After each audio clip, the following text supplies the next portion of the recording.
Court میں فیض آباد دھرنا case کی سماعت ہوئی۔ سماعت کے دوران جسٹس قاضی فائز عیسیٰ کا کہنا تھا کہ دھرنے کے دوران نقصان کتنا ہوا۔ جواب میں اٹارنی جنرل نے بتایا کہ یہ نقصان 13 کروڑ 95 لاکھ کا تھا۔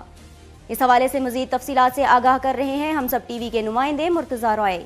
سپریم کورٹ نے فیض آباد دھرنا از خود نوٹس کیس میں پیمرا کی رپورٹ پر عدم اطمینان کا اظہار کرتے ہوئے نئی رپورٹ جمع کرانے کا حکم دیا۔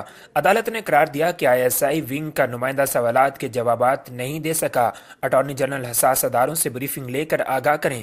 معلومات حساس ہوں تو ان کیمرہ بتائی جا سکتی ہیں۔ سوشل میڈیا کنٹرول کرنے سے متعلق اقدامات سے آگاہ کیا جائے۔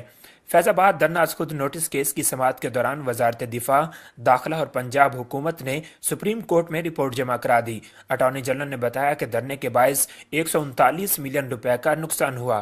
پنجاب میں 9، سندھ میں 3 ہلاکتیں ہوئیں۔ اسلام آباد میں 194 پولیس اہلکار زخمی ہوئے۔ جسٹس قاضی فائز عیسیٰ نے کہا کہ کیا مرنے والے تمام مسلمان تھے؟ اٹارنی جنرل نے بتایا کہ جی، مرنے والے تمام مسلمان تھے۔ پیمرا کی جانب سے جمع کرائی گئی رپورٹ کو عدالت نے مسترد کر دیا۔ جسٹس قاضی عیسیٰ نے کہا کہ بھاری بھرکم رپورٹ جمع کرائی گئی لیکن کام کی کوئی چیز نہیں۔ رپورٹ میں اشتہاروں اور دیگر نوٹس کو لگا دیا گیا ہے۔ رپورٹ میں پوچھی چیزوں کا ذکر نہیں ہے۔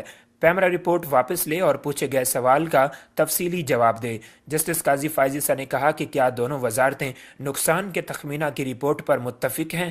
دھرنے کے دوران سیکیورٹی ایجنسیوں کے کتنے افسران زخمی ہوئے؟ سیکیورٹی اہلکاروں کے زخموں کی نوعیت کیا تھی؟ اٹارنی جنرل نے کہا کہ کوئی اہلکار جاں بحق نہیں ہوا، ایک اہلکار کی آنکھ ضائع ہوئی۔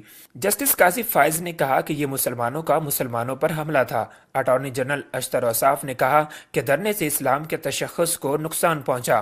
دھرنے میں سینکڑوں سیکیورٹی اہلکار زخمی ہوئے۔ جسٹس قاضی فائز عیسیٰ نے کہا کہ پیمرا نے دھرنے کے معاملے پر کیا ایکشن لیا؟ پیمرا سے دھرنے کے حوالے سے رپورٹ مانگی تھی۔ خاتون نمائندہ پیمرا نے کہا کہ پیمرا میں اس وقت کوئی چیئرمین نہیں ہے۔ اٹارنی جنرل نے استدعا کی کہ پیمرا کو اس رپورٹ سے دستبردار ہونے دیں۔ جسٹس مشیر عالم نے کہا کہ کیا چینل کے خلاف کارروائی کے لیے اتھارٹی سے اجازت لینا ضروری ہے؟